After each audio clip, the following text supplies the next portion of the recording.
The broadcast is now starting. All attendees are in listen-only mode. Good afternoon, ladies and gentlemen. I hope you are doing well and being healthy and safe. My name is Rinar and I'm here, and it is my pleasure to be today with all of you to participate in today's webinar about the GRC, the governance, risk and compliances, the challenges and limitations in a post-COVID-19 era. Here with us today will be Mohammad Kaissi. He is one of the leading experts at LEORON, specializing on topics such as compliance, risk, internal audit, governance, fraud, and so on. I will also be present the entire time to ensure that everything runs smoothly. Please note that this will be an audio-visual session, meaning that if you have any questions during the webinar, you can write down on the section of questions on the right side of the screen on the control panel, and the last part of the webinar will be dedicated for answering your questions. As the number of attendants will be high and the timing is limited, we apologize in advance for maybe not being able to answer all of your questions. However, I will write down my email, so if there's anything additional you would like to know or hear from us, you can reach us back at any time. Please note that after attending the session today, each of you will receive a certificate of attendance on your emails, and also you will get a $200 discount for our next GRC virtual training program. Thank you all. I will not take much of the time, and I wish you a very beneficial session ahead. Please enjoy. Mr. Mohammad, I will leave the floor to you right now. You can continue, please, with the presentation. Thank you, Reynor, for the introduction. I really appreciate it. Hello, everyone, and good afternoon. Good morning if you're just up, and good evening if it's late night where you are right now. I hope you are all safe, and I really look forward to an exciting 2 hours for us to discuss a very interesting topic that is determining how our organizations are going to be managed and run in the future to address all the different types of challenges that may be impacting us, especially in a post-COVID-19 era. To give you a small brief about what we will discuss today.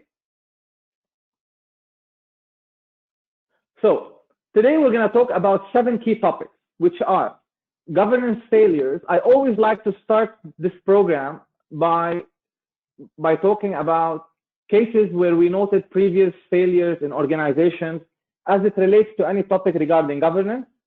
So we're going to discuss several cases that have failed in the past, in the near past, in the present, who are still facing challenges as it regards to issues relating to governance. We're going to talk about the board committees. We're going to talk about corporate governance as well, the relationship between the shareholders, the board, and the senior management, the role of the key committees.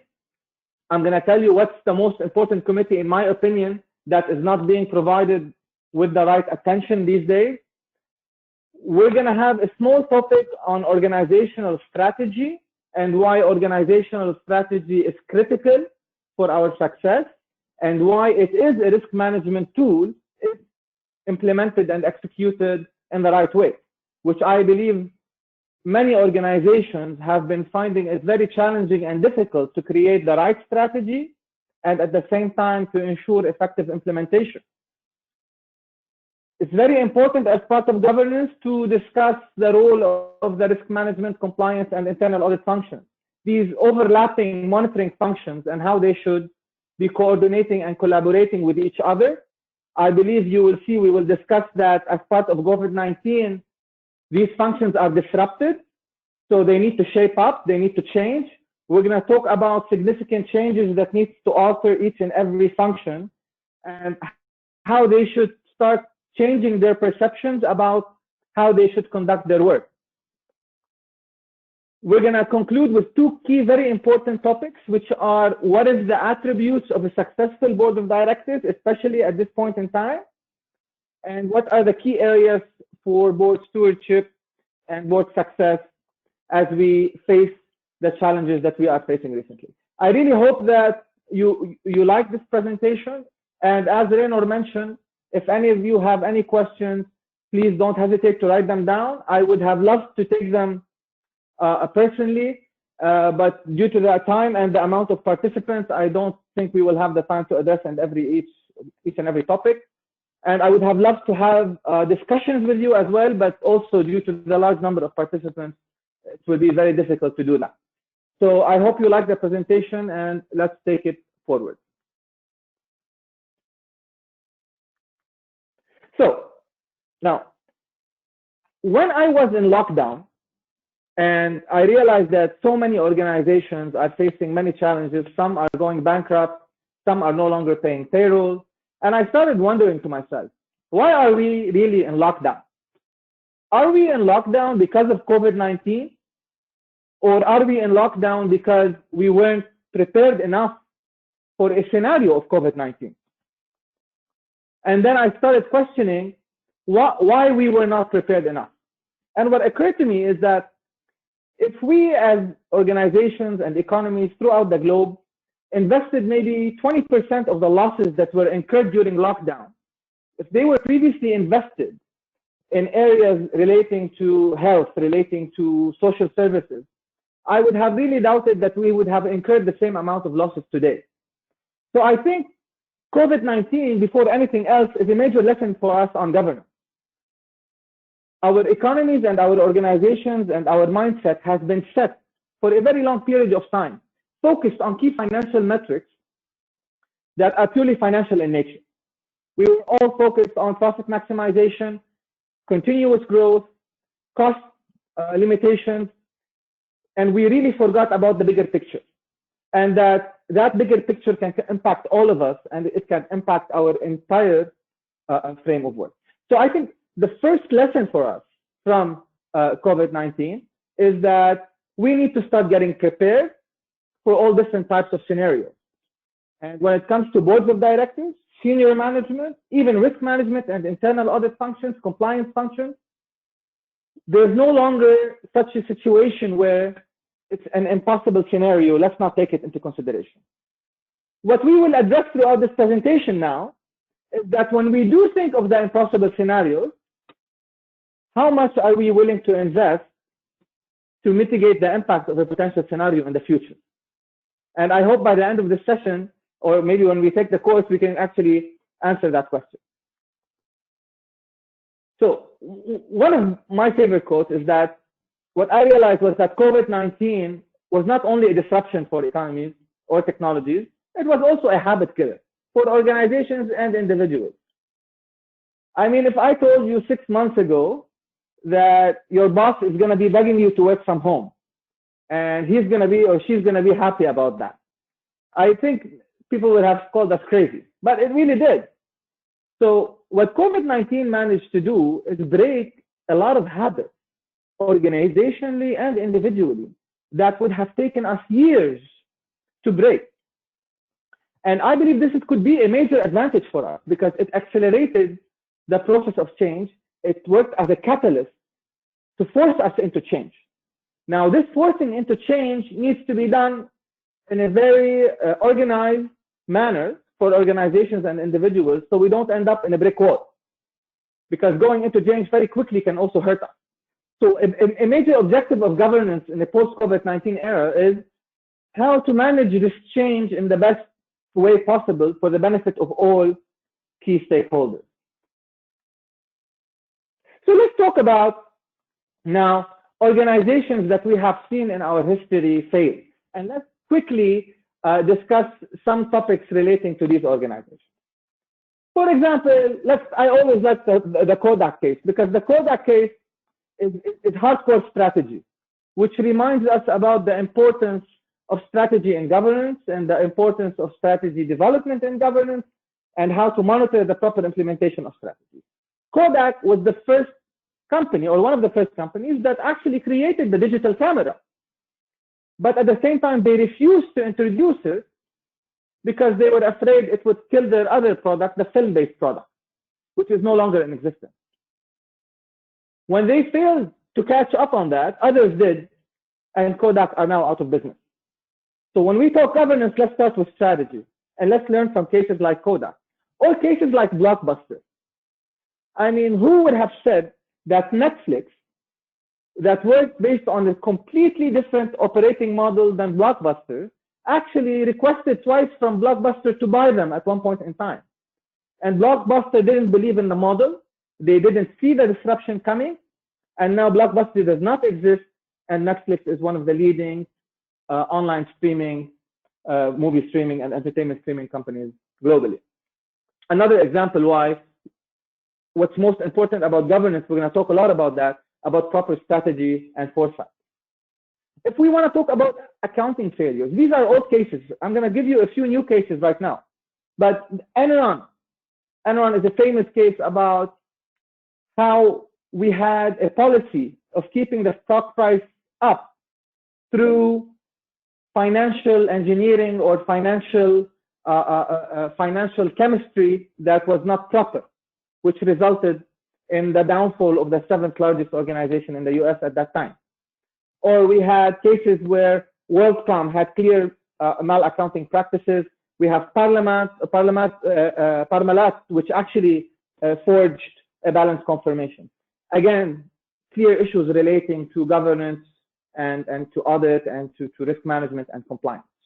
2008, I'm not going to go into details. We don't have that much time. But we all remember the financial crisis of 2008, and where we had a complete failure in the governance system. We had a complete failure in risk management, in audit functions that many saw it coming, but no one acted upon it. And that's a major lesson to us on our topic today, is that many of us see the crisis coming, but we fail to take action beforehand.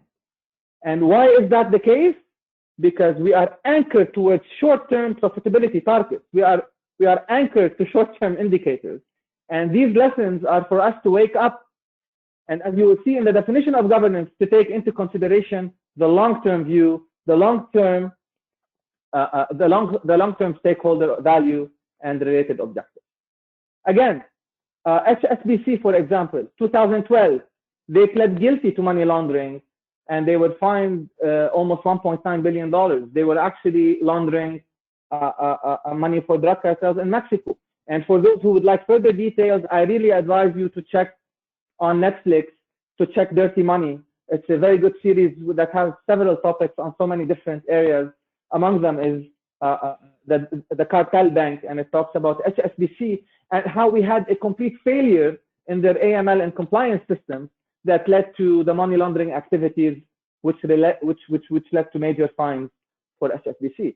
Now, let's talk about recent cases, because some of the people who I attend the courses with, they tell me, Mohammad, we're done with all cases. We need to tell us what's happening now. Are we doing better or are we not doing better? So let's discuss a few new cases. For example, Wells Fargo. You all probably, or many of you already know what happened at Wells Fargo. At Wells Fargo, we had almost 2 million fake customers accounts that were opened by around 5,000 or 6,000 employees, if I'm correct. Now, how could that happen? How could a very good bank, a solid bank that survived the financial crisis of 2008 due to a very solid and good strategy, fall into the trap of having 5,000 and so employees opening 2 million customer accounts? Now, I watched the press conference for the chairman at that time, and they were trying to say that this was due to the actions of a few individuals. But when you have 5,000 employees committing a fraud, it's not down to a few individuals. In summary, what happened at Wells Fargo, guys, a complete failure in corporate governance. Why? Because the Nomination and Remuneration Committee failed to set a remuneration policy that did not actually incentivize fraud. Now, what happened was, because the chairman of the board is known to have liked the word 8 because it rhymes with great, he set a very ambitious target for branches whereby customer sales officers needed to open 8 accounts per customer because 8 rhymes with great. That was the strategy. That was the basis of the strategy, because they believed if they had more accounts per customer, they will be well known to have good cross-sell figures, which increase their stock price. Now, unfortunately, this very aggressive sales target led to employees fearing to losing their jobs. So because they were afraid to lose their job, what they did was they created fake accounts to meet targets. Now, what's unfortunate was that in the reports that we have been reading, that at some point in time, management and the board had indicators of this practice, and they didn't give it the proper attention. And this clearly shows us how we can have a failure in governance, starting from strategy to remuneration policy, to failed monitoring mechanisms, to the failure to address whistleblowing procedures, because many use the whistleblowing hotline, which led to a major fraud for which Wells Fargo till today are still heavily suffering from. Let's talk about Volkswagen, the emissions scandal of Volkswagen in California. Volkswagen wanted to be a major competitor in California in terms of friendly cars, environment-friendly cars. And California has one of the strictest environmental standards as it relates to carbon emissions for their cars. What executives at Volkswagen did was that they actually created a cheat device that was on the motor of the car that will enable the car to know when it was being tested. So when the car was being tested, it was giving figures and numbers that were in compliance with the emissions requirements as per the state of California. However, when the car was driving on the highway, it was actually emitting a number that was much bigger than the required by law. This ended up with several executives in jail. Now, can someone tell me how an organization as big as Volkswagen can fall a victim to such a practice? I think any organization is exposed. No organization is immune. This is why we need to have strong systems of governance and compliance. We need to ensure that we nurture a good ethical environment within our organization. And this is why I read recently that when the head of compliance for Volkswagen joined, one of the first things she did was she worked on unifying and standardizing the code of conduct for the entire group. And now they are slowly making a comeback from this practice that resulted in a very adverse, that had an adverse reputational impact to Volkswagen. BP, we all remember what happened in BP as it relates to the oil spill in Deepwater Horizon drilling rig. And apparently what turned out, it was one of the contractors that failed to comply with specific standards, but it even shows us and proves to us that the importance of compliance even on related parties that our organizations deal with. Now, to conclude on cases, I would like to use these three cases now, which are hot topics currently. Well, Danske Bank is no longer, it happened maybe 2 years ago, and the story was still unraveling up till last year. But in Danske Bank, which is one of the most prestigious banks in the Scandinavian countries, actually had a major money laundering activity that was concluded to be almost in the amount of $200 billion. And it was conducted in one of its smallest branches in Estonia due to the presence of many non-resident customers for which they were using their accounts as transitory accounts. And there was high suspicion of money laundering going on. And this shows us that as an organization, you are as strong as your weakest link. This branch in Estonia, which represented 0.5% of the total assets of the bank, at one point in time was bringing in 30% of the bank's profits due to this practice. And we had a systemic failure of internal audit and compliance functions in being able to identify and act on the red flag. And this is something that we'll in our upcoming session regarding acting on red flags. It's not only important to identify them, but also to act on them. It's not only important to identify this, but to actually decide to invest in the action plans to mitigate those risks. We have two recent examples now.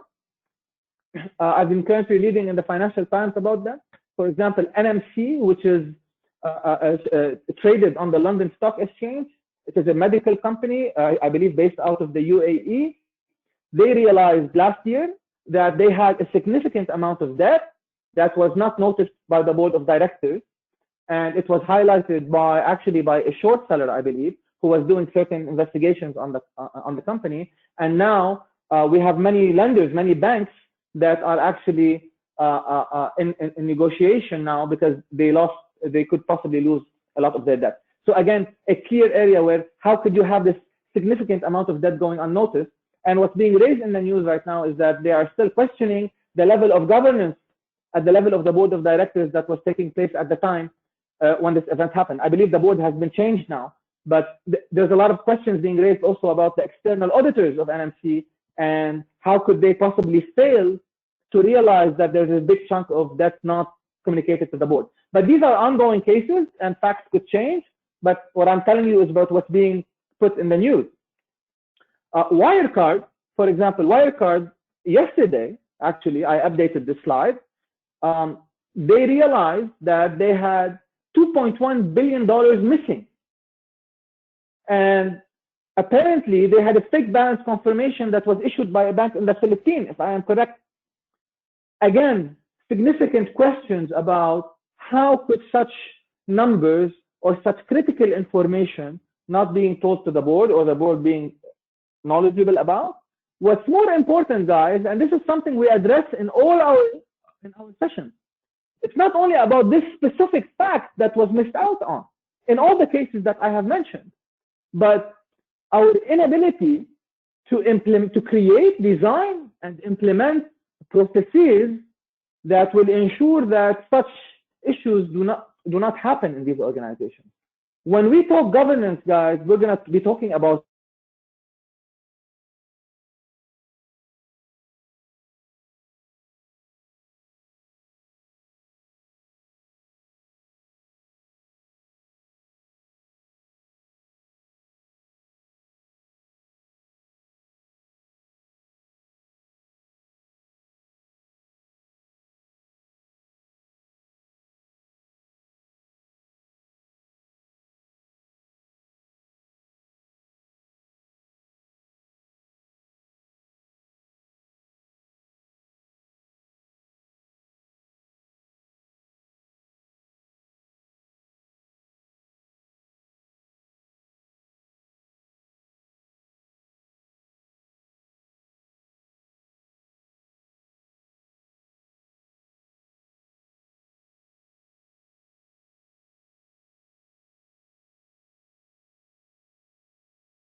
Sorry, everyone. There was a connection issue with the trainer's internet connection. He will be back in a minute.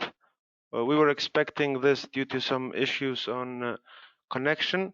He will be back in a minute. Please be patient.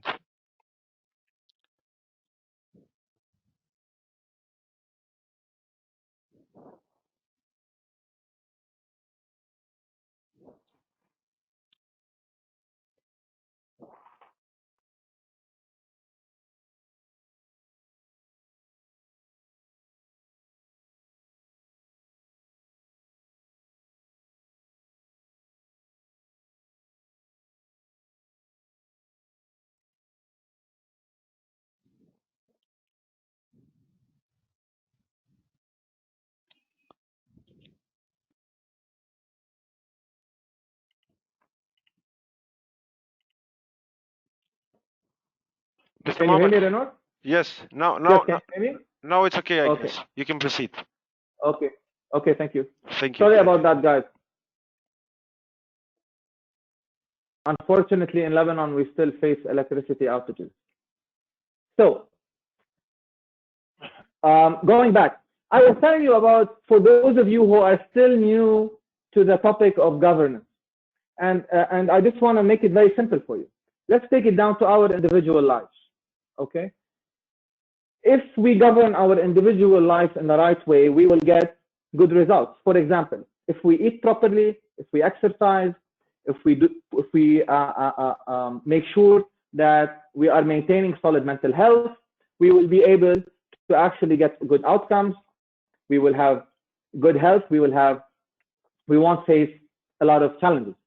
However, if we don't take care of our health, we don't exercise, we don't do the right things, we will suffer. We will start noticing that in our results.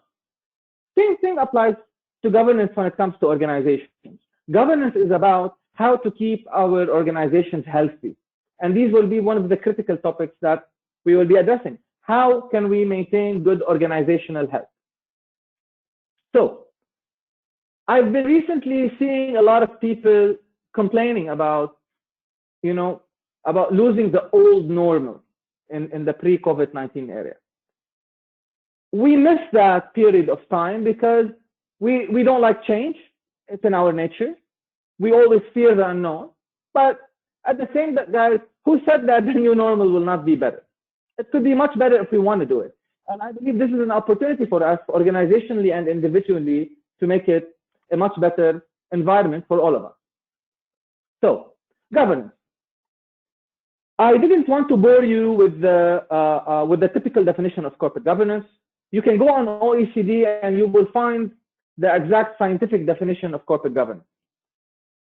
However, I like to write my own definition based on my experience, which I believe is corporate governance is a system that governs and manages an organization's high appetite towards growth and profitability to ensure achievement of short and long-term objectives, hence achieving long-term stakeholder value. I would like to focus on two things. First, when I introduce the long-term into this definition, it starts taking into account many criteria that relates to what we are suffering from today in COVID-19. When I say long-term, it means I need to start investing in my environment. I need to invest in my people. I need to invest in my citizens. I need to invest in so many different external factors that impact the proper progression of my organization. The second word I would like to focus on is stakeholder value. And I didn't say shareholder value. I'm not only focusing on those who own the organization, but I'm also focusing on those that can be impacted by our organization as well, because it has been proven that if I don't take care of my stakeholders, I won't be able to take care of my shareholders, who are also part of my stakeholders at the same time. So what is this system that governs and manages our organization? Let's start by focusing on strategy, guys. Okay. Now, it's no longer hidden to anyone that there's no such thing anymore, in my opinion, as a 3-year strategy or a 5-year strategy. I mean, when the world used to stay constant for 5 years, yes, we needed a 5-year strategy. And when we used to not see so many disruptions, we could have had a 3-year strategy. But really now we need to start looking at a more dynamic type of strategic building exercise. I can no longer go too much into the future because there are so many disruptions that are happening during the year that are totally changing the ball game. So what we need to do is we need to set systems that enable us to change very quickly, to adapt very quickly. And at an organizational level, this could be a very challenging exercise, which we need everyone's help in. All the parties that we will be talking about today, we need their help and contribution in making that happen. The first thing we want to focus on is that we need to give more attention to how the strategy is being developed. Not only developing a piece of document, but when we say governance is not only about results, but it is also about design. It is how am I making things happen? So how am I building the strategy? Who is participating in the strategy development process? Are the risk management people involved? Are the monitoring functions involved? To what extent is the board, all the board members actively participating in strategy development? What's more important that when I'm aligning risk and strategy together, and this is where I believe Causal ERM plays a very important role when it discusses the alignment of risk with performance and strategy. Causal ERM is all about how we align risk with performance and strategy. So how can I embed the risk culture in my strategy exercise before I start executing it? developing the strategy, starting to execute it, and then getting people independently to come in and check it may no longer work, guys. By the time they come in and they realize that something has to be changed, it could be game over for us. This is why we need a shift in mindset. And governance is all about helping us achieve that change in mindset. Now, when we talk about agility, when we talk about internal audit, I'm going to be talking briefly about a new concept of internal audit that was written by Rick Wright on agile auditing and how we can make audits more agile. Well, I don't think only audits need to become more agile. Our entire culture from the board down to the organization needs to be much, much more agile. Informed decision making is key, and leveraging data is so crucial. My ability to leverage data on every level of the organizational 3 lines of defense, from the audit to the risk to the compliance to the first line of defense to the board. Are we really leveraging data in the best way possible to help us make informed decision making? And because what turned out to be one of the key strategic success factors for organizations is being able to take the right decisions based on the right data. So when we talk data, we're going to talk about data governance, which is another key component of corporate governance. My ability to maintain and leverage the data I have with my existing systems that will enable me to see things in a manner that will protect the stakeholders of my organization, will protect the strategic objectives of my organization, and help in value creation. I don't want to say the word we are all aware of, just to add value. It's no longer about adding value. It's about creating value. And how are we going to do that if we don't have the right strategy around that? And this is where I believe the board of directors needs to have a key proactive role in engaging in the strategy building exercise for for their organization.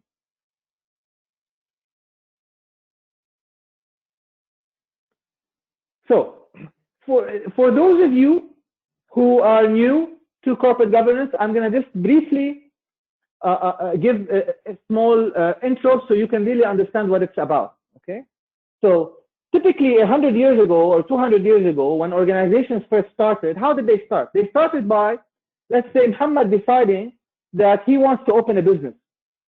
So Mohammad was the owner of the business, and Mohammad was managing and running the business.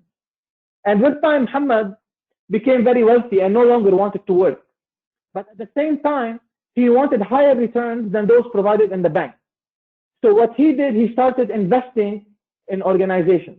Or he started creating a company, but he wasn't really overseeing it and managing it. So Mohammad became the shareholder, and he hired or elected a bunch of people, which are the board of directors. And he told them that, listen, I'm going to give you this money.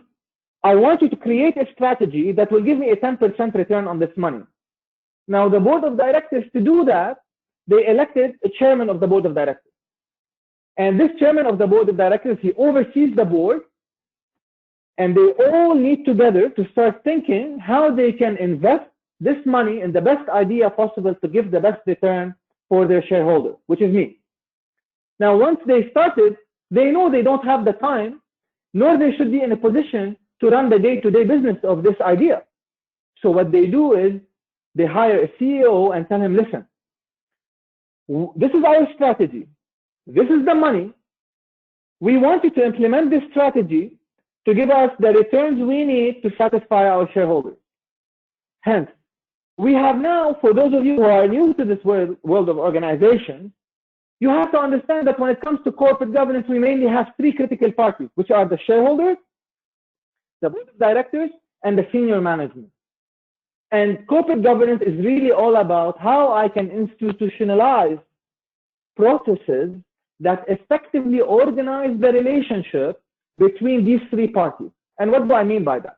For example, the shareholders in public listed organizations, they elect board of directors. And those who have more than 51%, if they're not happy with the return or that their strategy is being implemented, they can actually fire the board of directors. Now, the board of directors has a key role of overseeing the work of the senior management in ensuring that they are conducting or they are investing that money wisely and effectively with the proper returns in the best ethical manner. Now, how does the board of directors do that? Now, very briefly, usually we go into much further details, but very briefly, one of the key tools for board of directors to actually oversee the work of senior management is through committees. And this is where I will discuss 4 key committees that are actually part of the board of directors that will actually help the board of directors in executing their jobs, which are, or their duties, which are the audit committee, the compliance committee, risk management, and nomination and remuneration. In many of the GRC courses we give, I always get this question, is that, Mohammad, okay, what do you believe is the most important committee? And many, because I come from an audit background, they believe I'm going to say the audit committee is the most important committee. Or because I also have a risk background, they say, okay, risk is the most important committee. What I believe, especially in our part of the world, one of the most critical committees that I believe is not being provided with the necessary attention and focus is the nomination and remuneration committee.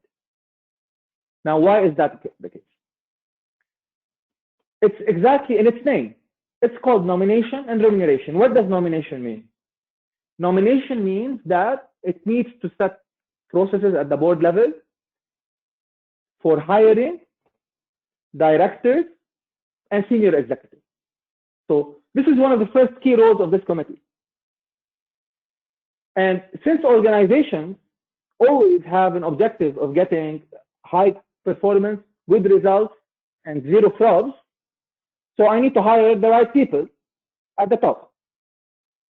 So it's this committee that is so critical for it to set the proper systems that I ensure I hire the right competent people with the right knowledge to invest the shareholders' money in the most possible way, the best possible way, man. So when it comes to remuneration, this committee has a key role in setting remuneration policies that ensure are not incentivizing fraud and at the same time ensuring the best possible outcome for the organization in terms of profitability and growth. And here's where I believe the Wells Fargo case is very critical and obvious as it relates to this topic. They set a remuneration policy that was so hard, that was so difficult, by telling the people, the salespeople, you either get your target or you're out of the organization. These people found themselves in a position where they have to commit fraud to maintain insurance, to maintain income. And this is how failure at that level of the board could result in very bad outcomes on the ground. I will start with the nomination and remuneration committee. I talked already here about it. So here, this is a very interesting slide I like to talk about, which is nomination and remuneration committee, since we're on this topic. So is it bad habits, necessary evils, cultural adaptations, or elements of success? The ones that I'm going to mention now. Many of these factors are applied in many organizations worldwide. Some actually play to the advantage of these organizations, some don't. Some in the short term play to the success of the organizations, and some don't. I will let you be a judge of that. So one of the first interesting things is that when it comes to nominating board members or senior executives, we like to focus on individuals that we know rather than individuals who know. So individuals we know rather than people who know. What do I mean by that? Especially in societies that are more collectively emotionally driven, they feel better having someone they know sitting beside them, although they might not be knowledgeable in a certain topic. Now, this is fine when it comes to individuals at an individual level. Okay, fine. I like someone, I befriend them, regardless if they know about a specific topic or not. But when it comes to the responsibilities that the board directors or senior executives need to have, I need people who know about a specific topic than only people I know. So we need to start focusing on the individual trust element and start focusing more on the technical element, to having the right people in the right place. And this is why individuals with no technical background sitting at high levels of the organization can be very costly for that organization. And one of the key roles of the Nomination and Remuneration Committee is ensuring that every member of the board, all members of senior management, are actually people who are qualified to assist the organization in achieving its strategic objectives. Same applies to those who hold public office or active public office. This also raises lots of conflict. Now, if they had a public office and they are knowledgeable in that specific industry, then that's fine. Or in some countries, we have practices where actually the CEO participates in nominating or hiring board members. In certain societies, this could be acceptable. In others, it could not. Why? Because it could be not fully in alignment with the key requirements of the board of directors to oversee the work of senior management. So if let's say in any organization, if a CEO hires a board member, how can that board member oversee his work? What if he hires an independent board member? It makes it even more difficult to have a successful and effective governance framework. Non-technical directors acting as independent members. This is also something that we see sometimes that could be unhealthy. We are in a situation now in a post-COVID-19 era where we need all the help we can at the board level and the senior management. And this is why every single member needs to have a certain set of skills that can actually help and add value to an organization. It needs to be diversified enough to actually act on and help achieve the organization's objectives. And when I talk about diversity, gender diversity is very important. We need to have more ladies on the board. We need to have more ladies in senior management. They can really help us, and they are known to be much more productive. I mean, we saw in the COVID-19 crisis, I saw a recent study last time that in countries that were run by ladies, they actually handled the crisis in a much better way. So we need more diversity at the board level when it comes to gender. Also, independence, not only in form, but also in substance. We need people that are truly independent, not people who are only independent by design. Also, one of the key roles of the Nomination and Remuneration Committee is to help and assist the board in self-assessing itself. Board performance self-assessments are practices that we are not seeing in all organizations. Many organizations have them and many don't. These are very critical tools and for which this committee needs to help in creating the framework and design that will assist the board of directors in assessing its own performance to help it in better enhancing its performance and developing the related strategies. So the Audit Committee. The Audit Committee is another very important committee of the Board of Directors. The Audit Committee has two key lines. First, they need to oversee the work of the internal auditor and the external financial auditor. Now, when it comes to the internal auditor, one of the key tasks is to support the audit function, give them the necessary independence as much as possible, approve the internal audit plan, help the internal auditor in the execution of that plan, especially in bringing to the attention of the board of directors those key recommendations that are provided and developed by the internal auditor that need to be implemented at the senior management level. However, we also have a lot of areas of improvement still in this regard in the post-COVID-19 era. One of the key components of improvement are needed at the audit committee level maybe is also the mix and diversity of the audit committee members. I'm not only talking about independence. By nature, most of them are independent, especially the chairman of the audit committee is an independent member of the committee. What do we mean by independent? For those in the audience that are not familiar with these terms, independent directors are those who don't have significant ownership more than 5% in their organization and are not affiliated with that organization in any way possible. So when it comes to these committees, it's favorable that they have independent members that sit on them, at least at the chairmanship level of that committee. Now, again, one of the challenges facing this committee is diversity. I mean, it can no longer be a committee that only receives information from the internal auditor or the external auditor. It needs now to have,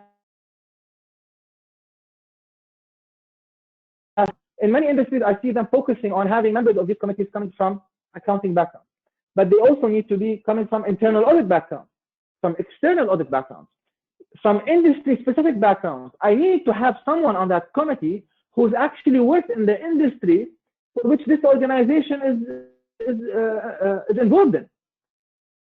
Why? Because in my opinion, one of the key areas for improvement when it comes to the audit committee is that they need to start to challenge these auditors. They need to engage with them and challenge their work, not only receive information.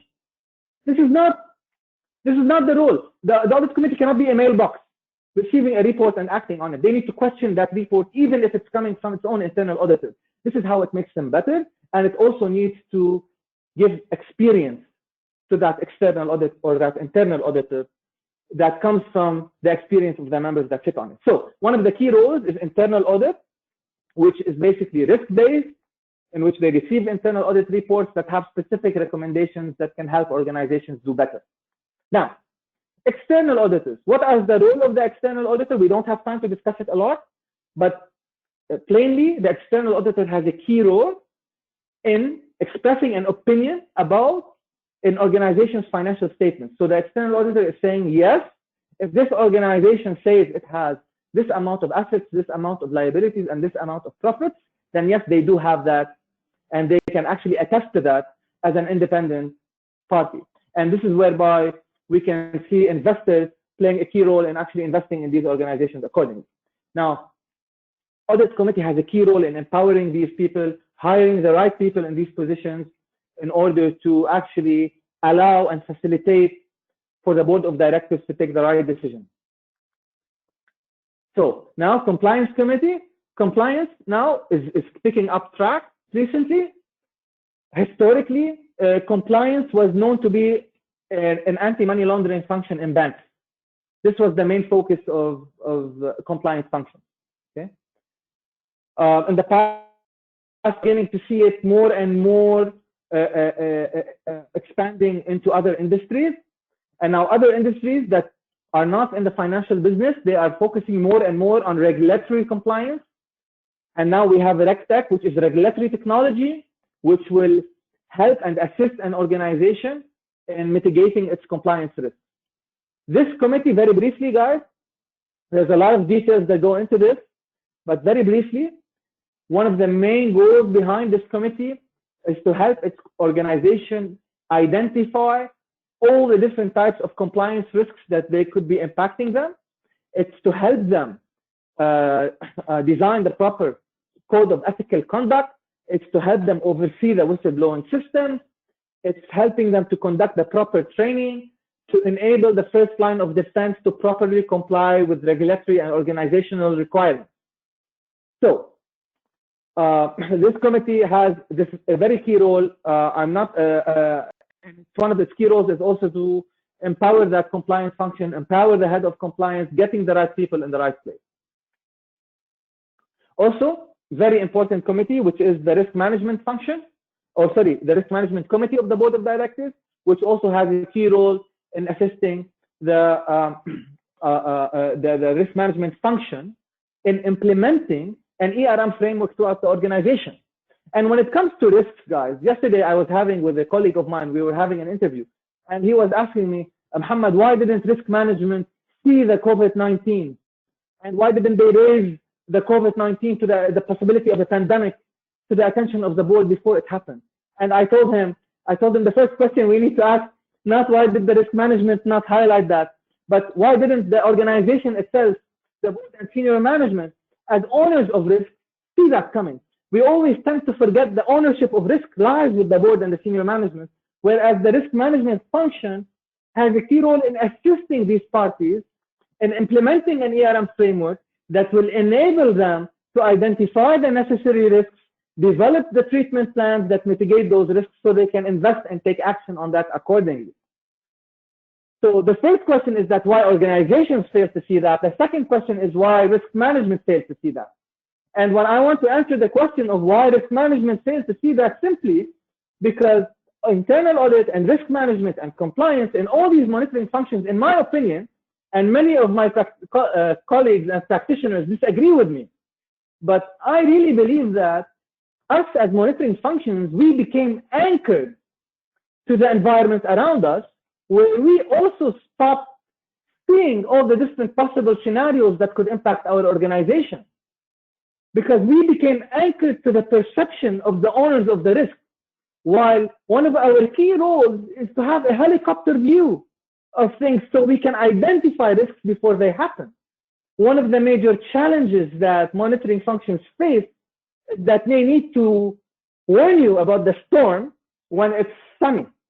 While you're on the beach and having fun, he is the nasty, annoying guy who's going to come and he's going to break the party and tell you, look, there's a storm coming.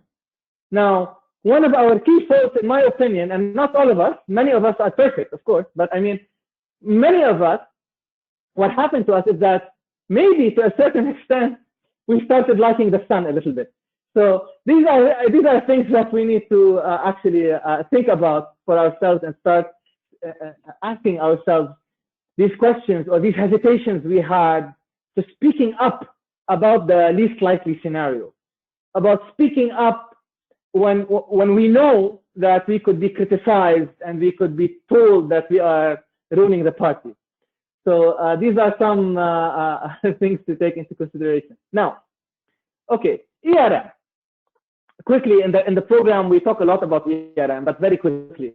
As I said previously, ERM is about setting the proper risk management framework that will enable us or will help the organization in identifying risks. And guys, risk identification is not the work of individuals. It's not the work of CEO. It's not the work of board members only. It's not, no. Risk management is an institutional exercise whereby I have the necessary processes that will enable the identification of these risks. Again, governance is about institutionalizing processes. It's not only about institutionalizing people. People need to be there to make these processes work, but I need the design of these processes first. Now, one of the key things in risk management, keep it real, but at the same time, think about the least likeliest scenario. Keep it simple. Don't overcomplicate it. I see many practitioners and professionals and fellow colleagues. Unfortunately, we kind of believe that when we overcomplicate things, when we say big words, we look smarter. Even if that is the case, we're not helping ourselves, nor are we helping our organization. Nothing is rocket science, okay? It's all very simple. Let's keep it simple for our audience. Let's keep it logical. Let's keep it growing. What do I mean by growing? What I mean by growing, guys, is that we're never going to have the perfect system at a specific point of time. Systems need to grow. They get better from one year to the next. So we don't seek perfection. And I believe one of the best ways to get as close to perfection as possible, especially when it comes to governance, is to fail fast. If we fail fast, we learn fast, we improve better. But fail to an extent without disrupting your whole company. But I mean, don't be afraid to start a process. Learn from your mistakes and improve as you go along. So very quickly, this is the Causal ERM aligning risk with strategy and performance. We have a whole course on this, but what I can tell you about ERM, for example, if you apply Causal ERM, we have different risk management frameworks. We have the ISO 31000, 2018. We can talk about that as well. We have the Causal internal control integrated framework. We have a separate discussion on that as well. But when we talk about the Causal ERM, we talk about these 5 key components, which have 20 related principles, for which if organizations actually implement and apply, they will solidify their ability to identify and respond to risks. And these components, they relate to governance and culture, strategy and objective setting, performance, identifying the risks, understanding the context, review and revision, information and communication and reporting, many detailed topics. Unfortunately, we don't have time to go into their details. One of the key other frameworks for internal control and risk management is the Causal internal control integrated framework. For those of you who don't know what this cube means or what's the 3-dimensional element of this cube, it's basically that over here, any specific function, department, or process in my organization need to achieve specific objectives across 3 categories, which are operations, reporting, and compliance. And to do that, they need to effectively implement the principles that are based upon these 5 components, which relate to control environment, risk assessment, control activities, information and communication, and monitoring activities. Many topics to discuss. Internal audit. when it comes to internal audit methodology, just 1 second because I don't want another outage to happen. Just let me, because at 6 o'clock we could actually end up losing.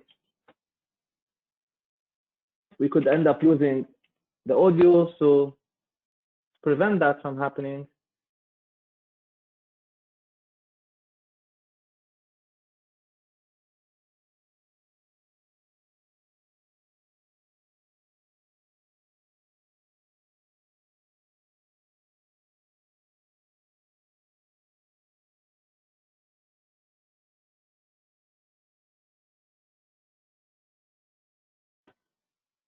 Okay. Everyone, can you hear me, Renard? Yes, I can hear you. Yeah. Okay. All right, I'm back. So, guys, when it comes to internal audit methodology, now many of you are not internal auditors. Let me just walk you through the process very quickly. Internal audit is the third line of defense in an organization. They have a key role of conducting a risk assessment, identifying the highest riskiest areas in that company, and conducting internal audit reviews for these areas. Now, what does that mean, conducting an internal audit review? It means that they pick a specific department, they conduct a process understanding of that specific function, they identify risks that are impacting that function, they identify controls that should exist to mitigate those risks. If these controls do not exist, they recommend on their implementation. If they do exist, they need to test them. So, internal audit has a key role of communicating to the management and audit committee about key processes that require enhancement, that require development, key controls that need to be built within the organization. However, this function also, I believe, is subject to change right now. Change in mindset. Okay? For internal audit practitioners on this call, I can safely say, in my opinion, that it's time to take advantage of the COVID-19 to change the way we do audits. We can either in the same methodology we were using or through new types of methodologies. However, we need to become more dynamic. We need to become more agile. Our risk plans need to be more engaged with the different types of risks that are emerging constantly.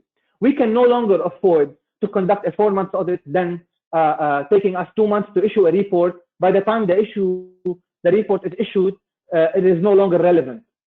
Okay, it's time for change. To do that, there are many ways.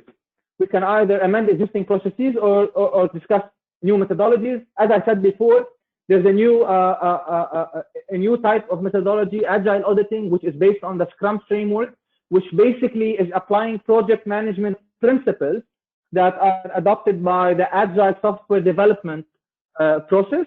So it will help us go from perfect communication after a long process in auditing to frequent communication during the process.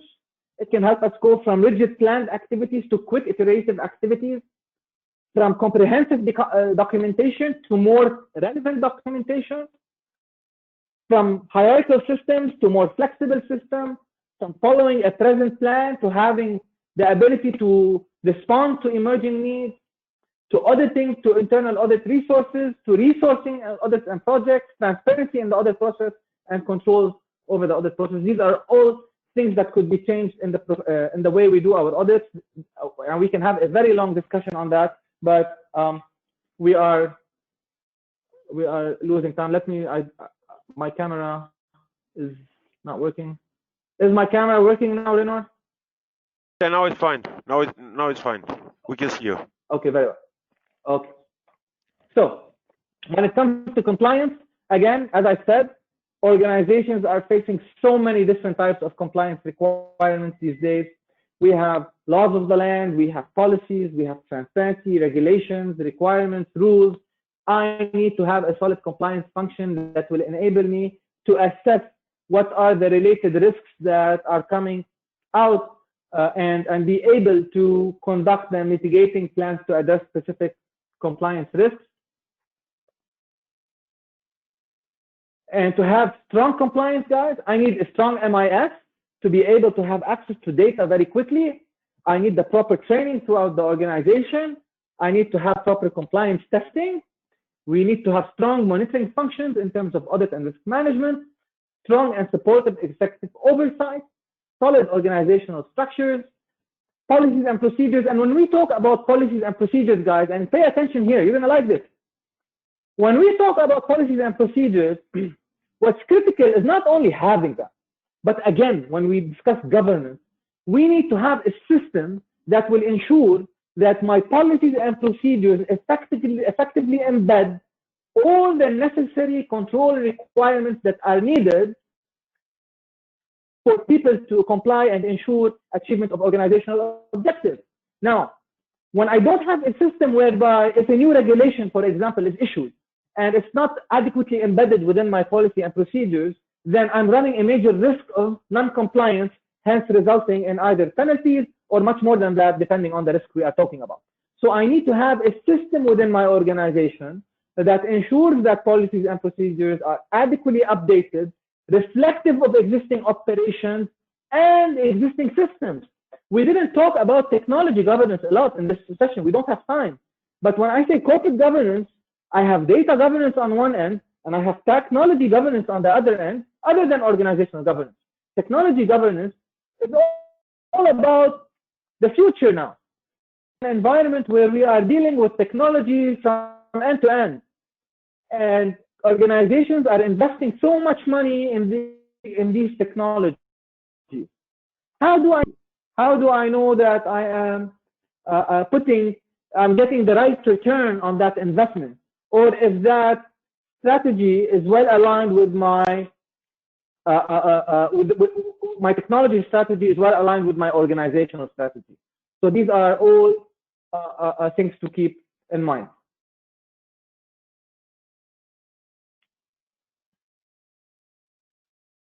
So this is a nice slide, guys. For those of you who are interested in compliance, if you want to assess where all my compliance risk factors are coming from, these are all areas whereby we could be exposed to a certain level of compliance risks. Vendor relationship management is one of them. My relationship with my suppliers and the different types of contractual risks that I could be exposed to as a result of that. Local requirements, operations, financial compliance, license and permits, antitrust, cybersecurity, international treaties, environment, health and safety. All of these guys across this universe are areas where I could be exposed to specific compliance risks. Now, fraud, very quickly. I want to talk, because in the training we go into much detail, but let's talk about this, what is famously known as the fraud triangle. The fraud triangle, what is it about? It means that if any person in my organization is to commit fraud, there are three factors that need to happen at the same time for that fraud to take place. So that employee needs to be under a specific level of pressure. They need to have the opportunity to do that fraud and the ability to rationalize it.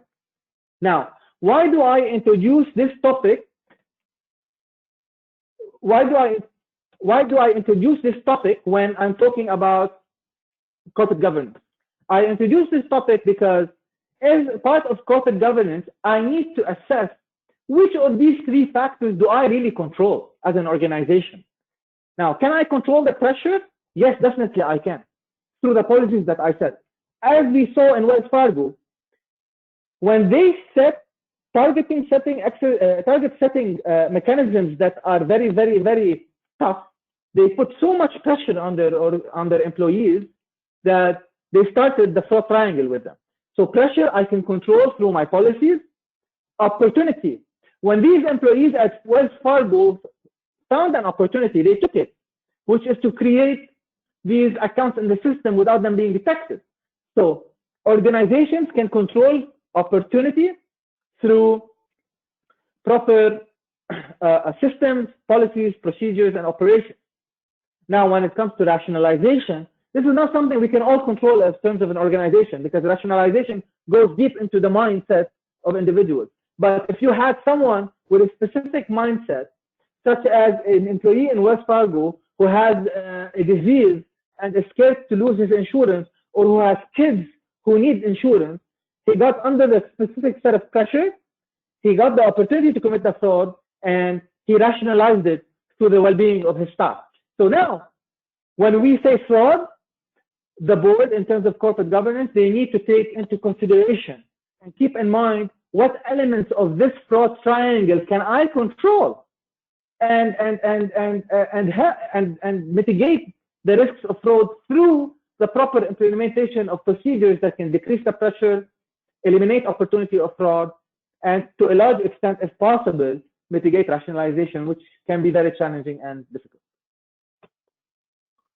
So we have 20 more minutes.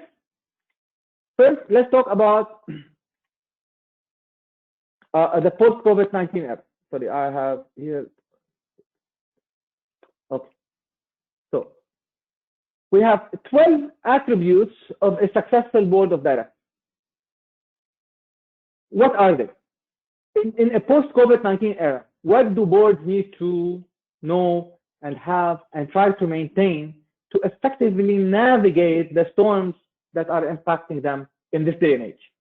First, a board culture committed to effective oversight, strategy building, and value creation.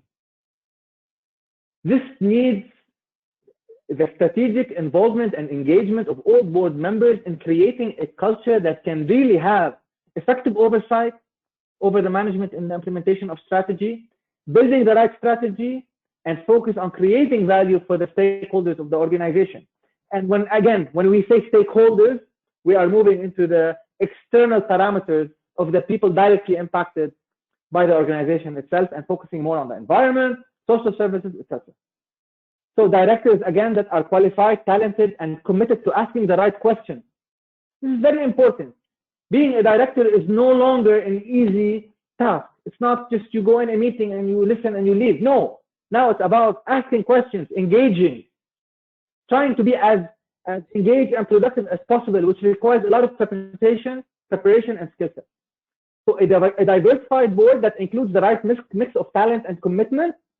So one of the key roles of the nomination committee, I don't want all my board members being from the same background. I need a mix that can actually help it work. Directors that are engaged in decision making, financial analysis, and informed decision making. And when I say informed, guys, another very important point in informed. Okay, we've seen many fraud cases in all the cases we've seen globally. That many times the board of directors, they fall a prey to being guided towards a certain decision. That it's fraudulent in nature, but they actually legalized it.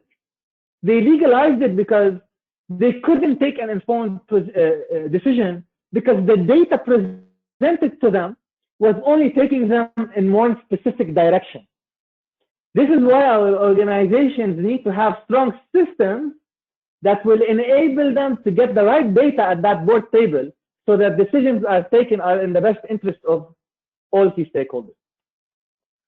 So directors that successfully build effective relationships with internal and external stakeholders, of course.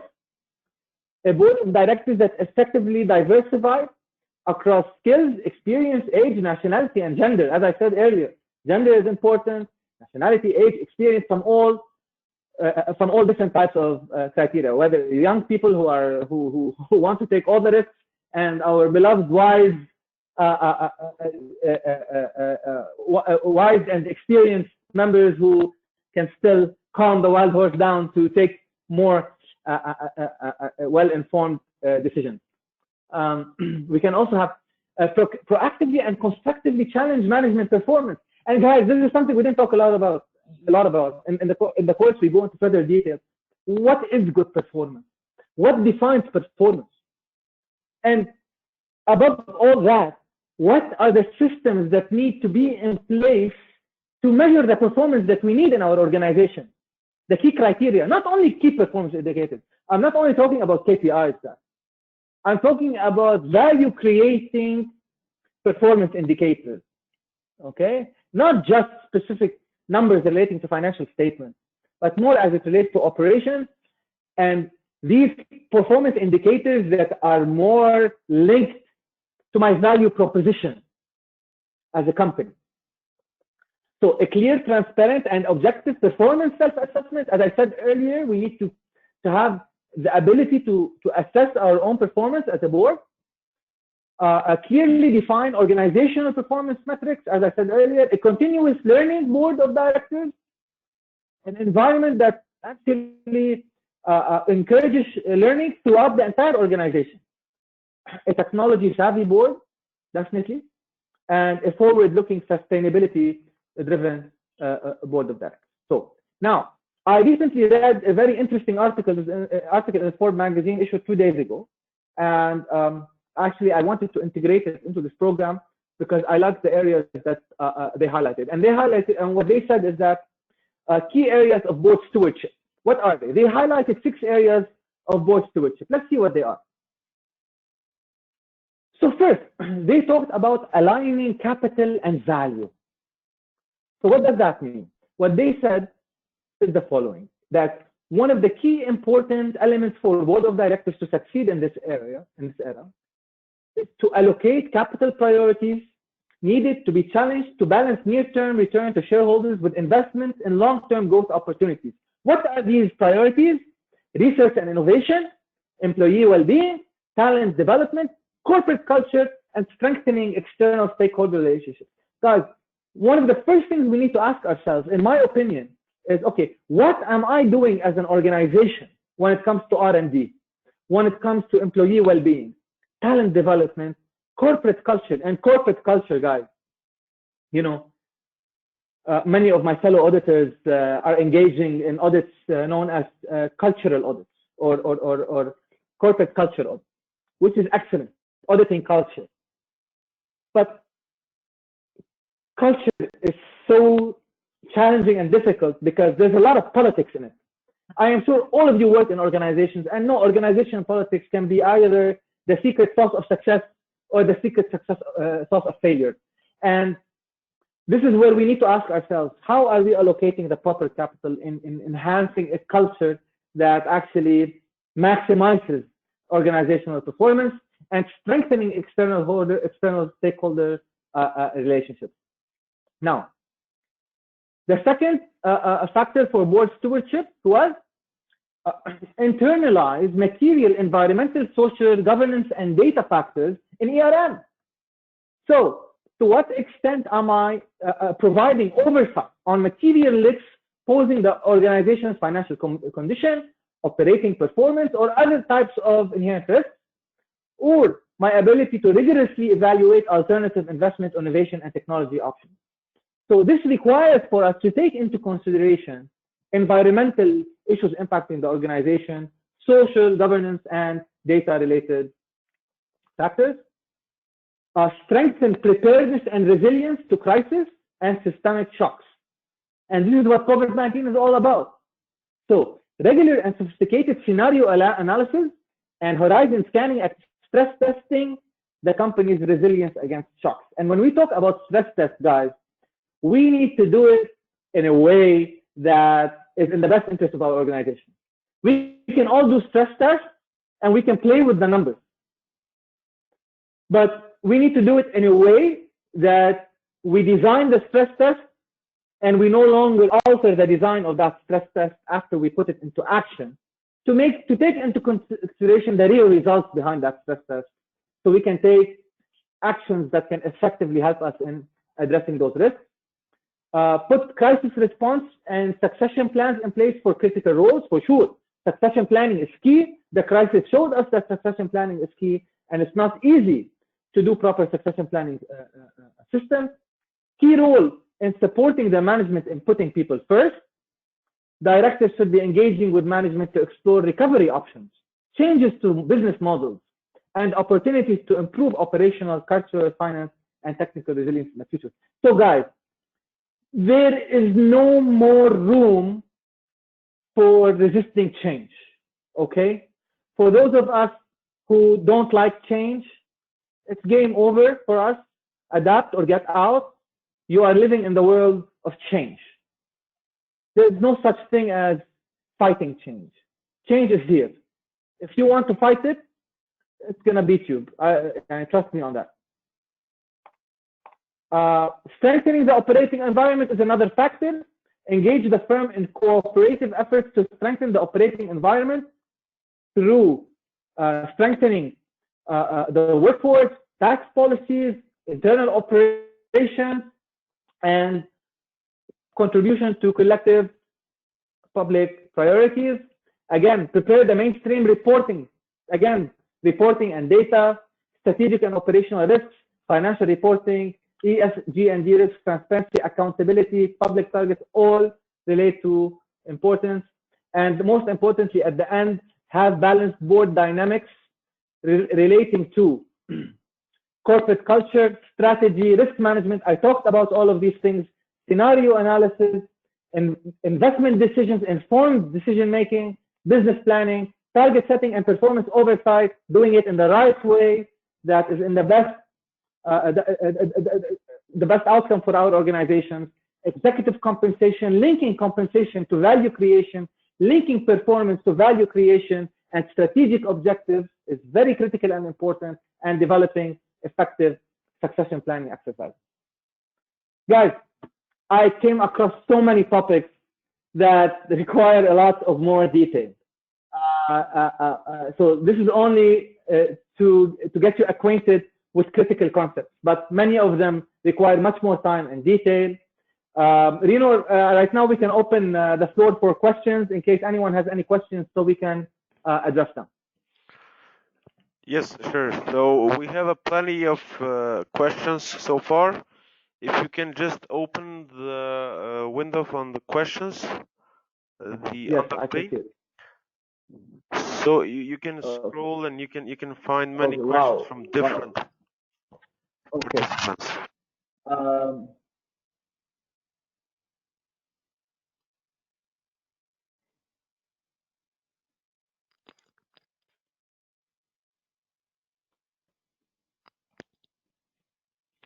So as I said, because there are a lot of questions, and due to the limited timing, we may not be able to answer all of them, but we will make sure to go through as much as we can. For those who weren't hearing, was that fixed later on? Many were saying that they were not hearing. Yeah, I think it was fixed. Okay. So one of the questions is, don't you think that we should review our strategic planning based on the frequency of changes in our IT, risk, and corporate culture, rather than defining 5-year, 3-year, and 1-year plan? That's by Mohammad Waqas. Mohammad, I already addressed that. For sure, in our world and age, we can no longer rely on 3- and 5-year strategic plans, okay? That's the whole idea about governance in a post-COVID-19 era. We need to have strategies that are dynamic, that are ever-changing, that can pick up on emerging issues and address them as they go along. So definitely, yes, we cannot, in my opinion, we cannot anymore handle such long strategic plans. Let's see more questions. Do you see any changes in the composition, responsibility, and empowerment of Audit Committee and Risk Management Committee in a post-COVID-19 era? Mohammad, definitely. Look, all monitoring functions, whether risk management or internal audit, at a departmental level and at a committee level, will need to change, not in design, but in substance. Okay, not in form, but in substance. In the way they are engaging, in the way they are addressing risks, in the way they are requiring information from the board. Procrastination is no longer an option. Okay, we previously had a lot of procrastination. That's no longer an option. We cannot just kick the can and wait. We need to start address emerging risks as and they come along, and this will impact all monitoring functions with the related committees that belong to them.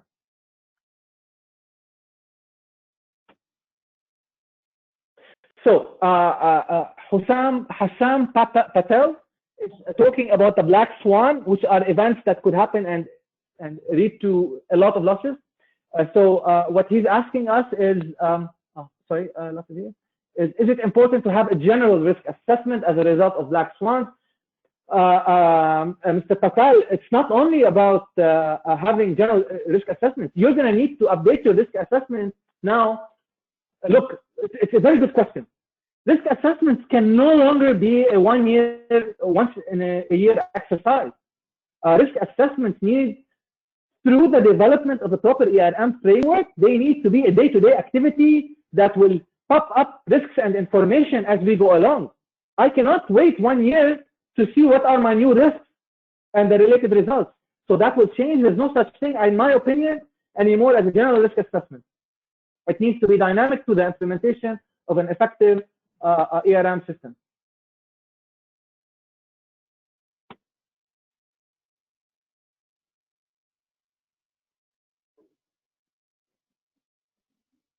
So this one, Mr. Latif, due to the COVID-19, the compliance cost has drastically increased due to strict precautionary measures, which is really challenging for the organization. What is your opinion on the future prospects of the compliance cost? Will continue to increase, and will it increase the demand of the assurance function? Okay, I like your question, Mr. Latif. Look, it's not about whether compliance costs are high now. The question is that we weren't paying enough before.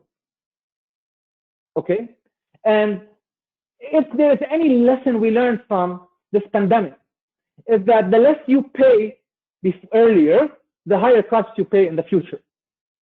And definitely in a direct post-COVID-19 world, we're going to pay a lot of money investing in these monitoring functions because we didn't pay enough before.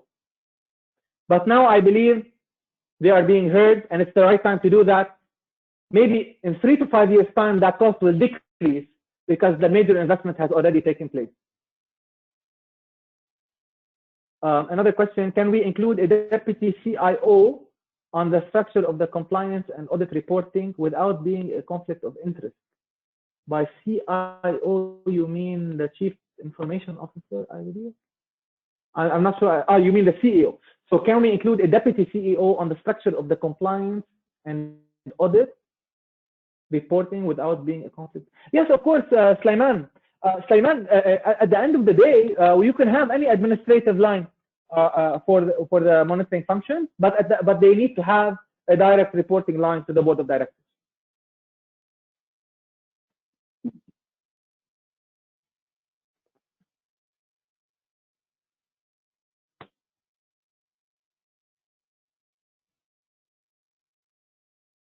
Okay, Mr. Zishan also asked a question about, it's a very long question. What is your opinion regarding the GRC framework in terms of the execution of risk management and compliance are forward-looking and proactively identifying the issues, whereas internal audit is reactive and highlighting the issues once it occurs? What is your opinion in the terms of importance of each function, and do internal audit change their methodologies as well? I talked a lot about that, Zishan. I think it was answered during the presentation. We cannot share this PowerPoint. I'm sorry. A lot of people are asking that. We usually share it in our courses, but publicly we cannot share them publicly. So someone is asking me, how do you set a framework to evaluate board performance? Is it possible? Of course, it's possible. Many boards of directors have institutionalized processes to assess their own performance. Many have not implemented it. Many have. This is an ongoing process. Go on Google, put board performance assessment. You will find so many ideas about that. So many tools that can enable you to do that. What are the new skills in audit you recommend as internal audit should gain post-COVID-19? Okay, listen, that's a great question. That was by Mr. Mohammad. Okay, Mr. Mohammad, internal auditors, as I said, need to become more dynamic, more agile. They need to become much more strategic. They need to ask about departmental strategy, organizational strategy. They need to think outside the box. Internal auditors need to stop seeing their organizations as small silo boxes. You know, the traditional internal auditor looks at his organization and just sees small boxes. Okay, that's done with. You need to start having a more strategic look towards your organization and how you as an internal auditor need to provide the necessary comfort to the key stakeholders that this company is working in alignment with the strategic values of the organizations and strategic objectives.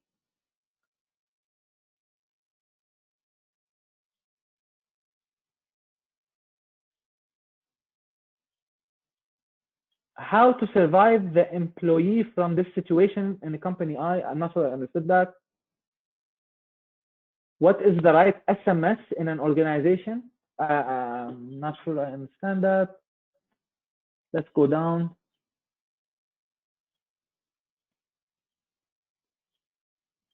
Can there be one committee for audit risk and compliance instead of 3 separate?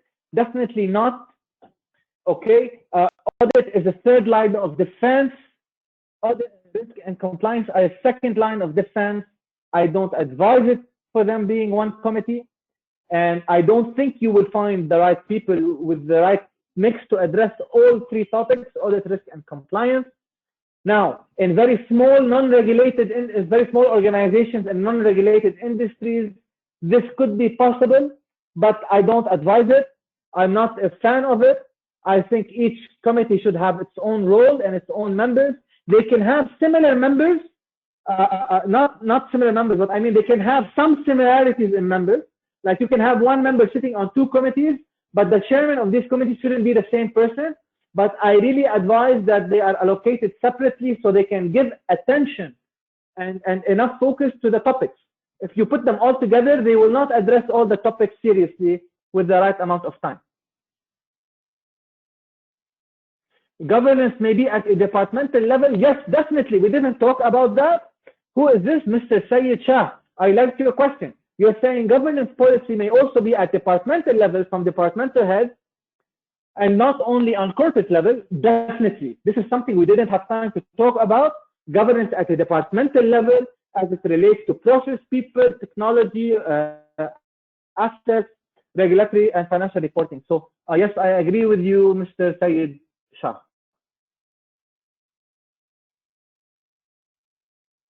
Do you think in a post-COVID era, new technology will emerge and compliance function more rapidly? Not only in a post-COVID-19 era. Who asked this question? Mr. Shilpa.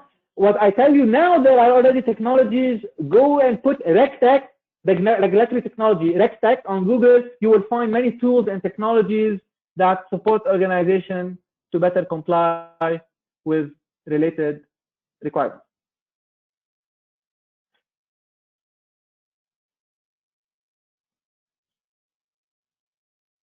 Should internal audit and compliance be part of one business unit or they should be separate? Definitely they should be separate. Audit has a key role to oversee the work of compliance. They cannot be one. It's not advisable for them to be one, and I don't agree to that as well. Can you use a deputy CO in a reporting line? Yes, in the administrative reporting line, that's fine. Okay, I think there's a lot of more questions. I'd love to take them, but they are a lot. Okay, guys, so I'm sorry if I couldn't address all of your questions. Reynor. Yes, please, yes. So last question I will address, what is the first line of defense in the organization? The first line of defense in the organization, guys, are those people, those departments, those functions that are actually executing the work at the front end of that organization. So the people who are dealing with the customers, they are the people who are implementing the procedures. We call them first line. Why? Because they are the first point of contact with our external parties as an organization. And we need to equip them with the right policies and procedures so they do not commit errors. And so we address all the typical risks. This is one of the key roles of the second line of defense. When we say risk management and compliance, they have a key role in ensuring that these lines, that the first line of defense is properly equipped and trained to handle all types of risks that they may encounter. I'm getting a lot of questions on the second line, on the reporting lines for the audit. Yes, the administrative reporting line can be the CO, the DCO, anyone at the high levels of management. That's fine. In my opinion, it's not a problem as long as the direct reporting line is maintained to the audit committee and the board of directors. Okay, Reynor. There's a lot of other questions. I cannot take them all, so I think we need to call it at this point in time. Okay, so shall we proceed with more questions, or this is? No, I think that's enough. There's many other questions. They need a lot of more details. So I think that's enough for today. Okay. So every one of you, you have my email address on the chat that you are raising your questions. So if there is any specific that you would like to hear from us, you can send us an email, and we will try our best to answer your concern. Other than that, on behalf of I would like to just, Reynor, I would like to comment one more thing. I want to thank you all for attending. I appreciate your time, and I look forward to see you in our future programs as well. Thank you. Thank you, Mr. Mohammad. Also, on my behalf, on behalf of LEORON Institute, I want to thank you all today for attending. We hope that we have met and even exceeded your expectations, and you have gained as much value from this experience as possible.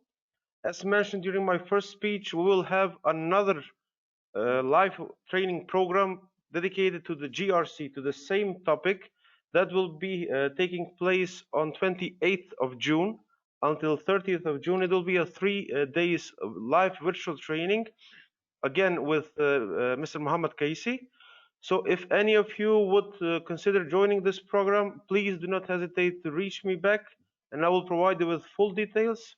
Once again, we hope that you have enjoyed the webinar today, and I hope that our cooperation will not end here. Reynor, some are asking for my information. I publicized it on the chat box.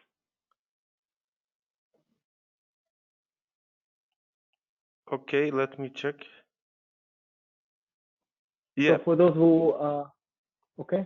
Oh, yes. Other than that, as I also explained previously on the chat box, you will gain a link of the video of the whole presentation. So those of you who were not able to catch a part of it, either at the beginning or middle, you can check the whole video where you can find the whole presentation.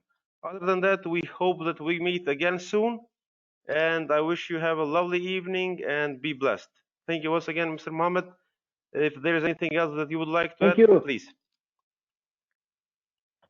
No, thank you. I just, for those who are asking for my information, I have my Twitter and LinkedIn information on the chat box, including my email.